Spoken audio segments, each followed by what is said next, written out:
최근에 한평에서 열린 나비축제가 바가지 상인들로 인해 논란이 되었는데요. 오뎅 한 그릇은 10,000원, 바베큐는 40,000원이라는 말도 안 되는 금액 때문에 말이 참 많았습니다. 하지만 이와 반대로 합리적인 가격으로 푸짐한 음식을 제공하며 사람들의 찬사를 받은 축제도 있습니다. 바로 무주 산골 영화제입니다. 삼겹살을 듬뿍 담은 한 접시가 10,000원, 식혜 500ml에 1,500원. 산골 영화제에 참여했다는 시민들의 인터뷰에 따르면 보통 축제에 가면 일반적인 물가보다 비싼 경우가 많지만 무주 산골 영화제는 평소 먹는 것과 비슷한 수준이거나 오히려 싼 음식도 있어서 놀랐다는 반응이 많았다고 합니다. 저희 클립뉴스에도 무주 산골 영화제에 방문한 한 외국인분이 사연을 보내주셨는데요. 이 사연자분께서는 무주에 놀러 갔다가 인심 넉넉한 한국 상인분들을 오해하여 아주 부끄러웠다고 합니다. 이 사연을 빌어 그렇게 오해할 수밖에 없었던 이유에 관해 설명하고 싶으시다는데 과연 이분께 어떤 일이 있었는지 함께 보시죠.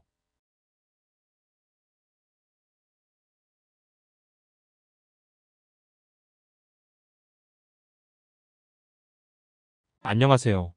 저는 아일랜드에서 온 브루스로 영어 유치원 교사로 일하기 위해 한국에 온 외국인입니다. 한국 영어 학원에서 일하게 되는 건 7월 초부터였지만 일하기 전 한국을 구경 다닐 생각으로 5월 말에 입국했죠. 특히 제가 기대하고 왔던 행사가 있었는데 바로 6월에 열리는 무주 산골 영화제였습니다. 영화제에 온 저는 감탄을 금치 못했습니다. 워낙 영화광이었기 때문에 이런저런 영화제를 많이 가보았지만 이렇게 푸르른 녹음과 자연을 즐기면서 영화를 감상한 적은 처음이었습니다. 산골 영화제라는 이름답게 실내뿐만 아니라 등나무 운동장이나 덕유산 국립공원 등 야외에서도 대형 스크린으로 영화를 볼 수 있었거든요. 저녁에 영화를 보고 난 후엔 늦은 밤에 열린 게스트하우스 바베큐 파티에 참석해 한국 사람들과 즐거운 시간을 보내기도 했죠. 그 다음 날도 저는 오전부터 열심히 영화를 보러 다녔습니다.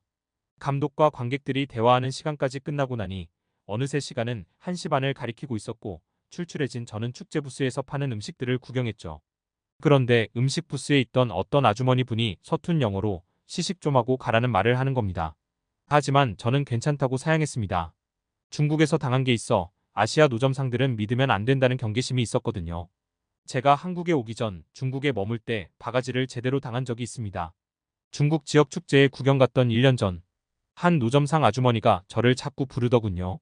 아주머니는 음식을 작게 잘라서 이쑤시개로 콕 찍은 다음 저에게 먹어보라고 건넸습니다. 저는 당연히 시식이라고 생각했어요. 그분은 저에게 꽤 여러 가지 요리를 조금씩 맛보게 해주셨습니다. 맛이 나쁘지 않은 것 같아 먹어본 음식 중 전병 하나를 달라고 했습니다. 그런데 아주머니가 달라는 돈이 전병 하나 값치곤 너무 비쌌습니다. 깜짝 놀란 저는 전병이 정말 이렇게 비싸냐고 물었습니다. 당혹스럽게도 아주머니는 전병 말고 다른 것도 먹었지 않냐고 화를 냈습니다. 제가 시식이 아니었냐고 했더니 아주머니는 길길이 날뛰기 시작했습니다. 저는 아주머니가 미친 사람 마냥 흥분하자 제정신이 아닌 사람 같아 무서웠습니다. 그냥 원하는 금액을 주고 자리를 뜨는 게 낫겠다 싶었죠. 돈이 아까웠지만 똥이 더러워서 피하지 무서워서 피하는 건 아니잖아요. 그 이후에도 시식을 권하는 중국인들이 있었지만 또 돈 내놓으라고 할까봐 무서워 한사코 거절했습니다. 하지만 중국인들의 바가지 씌우기는 제 예상을 뛰어넘었습니다. 노점상 옆에 설치된 간이 테이블에서 시킨 음식을 먹고 있는데 한 중국인이 영어로 저에게 혼자 오셨냐면서 친절한 말투로 다가오더군요. 돌아다니다 보면 가끔 이렇게 외국인에게 다가오는 현지인들이 있었고 새로운 사람들과의 만남을 좋아했던 저는 그를 경계하지 않고 함께 이야기를 나눴습니다. 그는 제 테이블에 앉아 자기도 음식을 시켜서 먹더군요. 그리고 술도 주문시킨 그 중국인은 본인이 살 테니 같이 술 한잔하자고 했습니다. 저는 그와 함께 이야기를 나누며 즐겁게 술을 마셨습니다. 그런데 역시 중국 술은 도수가 높아서 그런지 금방 취하는 게 느껴졌습니다.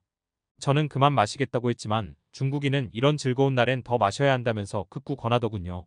결국 제 주량을 넘어설 정도로 마시다가 취해 잠들고 말았습니다.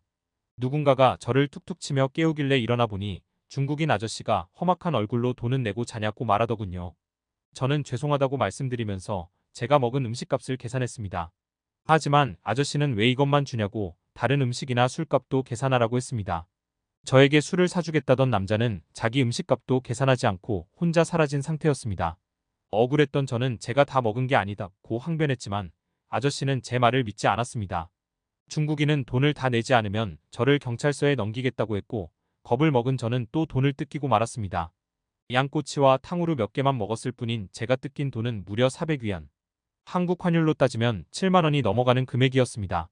축제에서 중국인들에게 넌더리가 나버린 저는 이때부터 중국을 뜰까 하는 생각이 스멀스멀 올라오기 시작했습니다. 이런 저의 결심을 굳히게 만든 건 영어 학원에서 중국인 동료가 들려준 충격적인 소식이었습니다.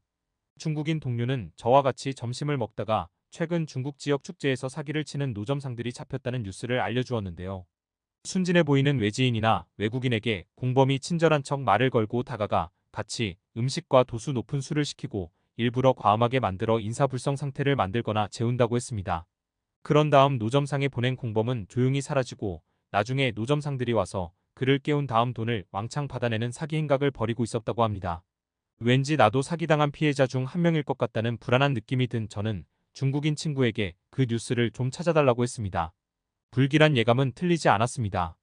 뉴스에 나온 지역 축제는 제가 간 곳이었습니다. 이때 저는 제대로 환멸감을 느껴 중국 생활을 정리하고 옆 나라 한국으로 떠났죠. 하지만 한국 사람들이라고 중국인 같지 말란 법은 없었기에 저는 그 일은 교훈 삼아 외국인들을 조심해야겠다고 생각했습니다. 특히 지역 축제에서는 바가지 씌우기가 쉽다는 교훈을 얻었기 때문에 저는 한국 아주머니의 시식 제안을 거절했죠. 그러나 한국 아주머니께서는 돈을 내야 한다고 생각한 걸 알아챘는지 노머니, 노머니라고 외치며 다시 시식을 권하더군요. 정말 돈을 안 내도 되나 의심스러웠던 저는 진짜 공짜냐고 물어봤습니다.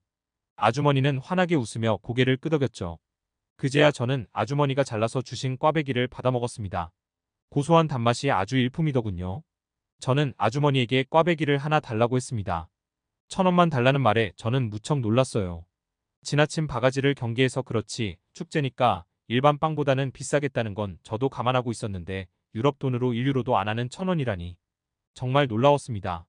하지만 가격이 합리적인 것은 꽈배기뿐만이 아니었습니다. 간식으로 먹을 꽈배기 하나를 산 다음 점심거리를 찾던 저는 10,000원이 넘는 음식이 없다는 걸 깨달았습니다. 심지어 한 접시를 가득 채운 삼겹살조차 10,000원에 팔더군요. 나중에서야 알게 된 사실이지만 무주군에서는 축제에서 음식을 팔 때 10,000원 이하로 맞춰야 부스를 내주겠다고 조건을 걸었다고 합니다. 산골 영화제를 찾는 사람 대부분이 젊은 사람들이라 그들에게 부담이 되지 않는 가격으로 음식을 제공하고 싶은 배려심에서 내린 무주군의 결정이었죠. 저는 덕분에 만족스러운 가격으로 점심을 배부르게 먹을 수 있었고 한국은 중국과는 다르구나라고 생각했습니다. 하지만 이 생각은 저녁이 되고 나서 한순간에 뒤집혔습니다. 제가 보려는 영화가 저녁 9시에 시작될 예정이라 그 전에 저녁을 먹고 와야겠다는 생각이 들었습니다. 저는 영화제 근처 곰탕 맛집을 찾아갔습니다. 유튜브에서 한국인이 곰탕을 맛있게 먹는 모습을 보고 예전부터 꼭 먹고 싶었거든요. 가게로 들어가 주문시킨 저는 음식이 나오기를 기다렸습니다. 그런데 나오라는 곰탕은 안 나오고 점원이 전혀 다른 음식들을 차려주는 겁니다. 접시만 무려 9개가 넘어갔죠. 뭔가 잘못되었다고 느낀 저는 휴대폰 번역기로 이 음식들은 내가 주문한 게 아니다고 설명했습니다. 하지만 점원은 고개를 가로저으며 서툰 영어로 당신 음식이 맞다고 이야기하더군요. 저는 혼란스러웠습니다. 순간 머릿속에 정광석화처럼 지나쳐가는 생각이 있었습니다. 아, 이 인간들이 지금 나를 바가지 씌우려는 거군. 한국인들은 좀 다를 줄 알았는데 역시 중국인들과 다를 바 없었습니다. 파도처럼 밀려오는 실망감을 감추지 못한 채 저는 번역기를 통해 정확하게 제 의사를 표현했습니다. 내 음식 아니니 당장 치워달라고요. 하지만 점원은 아니라며 당신 음식이 맞다고 또 말도 안 되는 고집을 부렸습니다. 저는 머리끝까지 화가 올라왔습니다. 왜 아시아인들은 좋게 말할 때 못 알아들을까요? 좀 진상 취급당해도 세게 나가는 게 낫겠다는 생각이 든 저는 숟가락을 던지듯이 내려치면서 내 음식 아니라고 라고 큰 목소리로 말했습니다. 주변 사람들조차 깜짝 놀라 뒤돌아볼 정도로 큰 목소리였습니다. 이때 가게 주인처럼 보이는 한 중년 여성이 저에게 후다닥 달려왔습니다. 그녀는 안절부절 못하고 있었죠. 저는 번역기를 통해 이 점원이 자꾸 내 음식이 아니라는데도 맞다고 우긴다. 나는 곰탕이라는 음식을 시킨 거지 이런 음식들은 시킨 적 없다고 이야기했습니다. 제 말을 성의 있게 듣고 있던 아주머니는 갑자기 빙그레 웃으셨습니다. 조금 전 심각한 표정은 온데간데 없었죠. 그녀는 휴대폰 번역기에다 뭐라 말하더니 저에게 번역된 내용을 보여줬습니다. 손님, 저건 서비스 음식이라서 따로 비용을 받지 않습니다. 한국에서는 음식을 시키면 반찬이라는 것이 나와요. 곰탕을 시키면 다 나오는 서비스 메뉴입니다. 저는 깜짝 놀랐습니다. 9접시가 넘는데 이게 다 서비스라고요? 심지어 서비스로 나온 음식 중엔 비싼 전복도 있었습니다. 아주머니는 인지한 얼굴로 원래 전복곰탕을 시키면 반찬으로도 전복을 또 제공을 해준다고 말씀하셨습니다. 저는 한국 돈 2만 원, 즉 14유로도 안 되는 금액으로 이 정도 푸짐한 양을 내놓는다는 게 믿기지 않았습니다. 이렇게 장사해서 남는 게 있을까? 의심이 들 정도였죠. 넉넉한 인심에 놀란 다음 두 번째로 느낀 감정은 부끄러움이었습니다. 저의 어설픈 오해로 괜히 점원과 사장님만 놀랐다는 생각이 들었습니다. 저는 두 분에게 정중한 태도로 너무 죄송하다면서 사과드렸고 마음씨 좋은 두 사람은 충분히 그럴 수 있다면서 저의 사과를 받아주었습니다. 만약 그분들이 이 영상을 보고 계시다면 한국에 온 지 얼마 안 되어 뭘 몰라 경솔하게 행동한 외국인에게 너그러운 태도를 보여주신 것에 다시 한번 감사하다는 인사를 드리고 싶네요. 한국의 반찬 문화를 모르는 외국인이 중국인처럼 바가지 씌운다고 오해해버린 웃지 못할 이야기 어떻게 보셨나요? 저희는 재밌고 감동적인 사연을 기다리고 있으니 언제든 제보해주세요. 이상 클립 뉴스였습니다.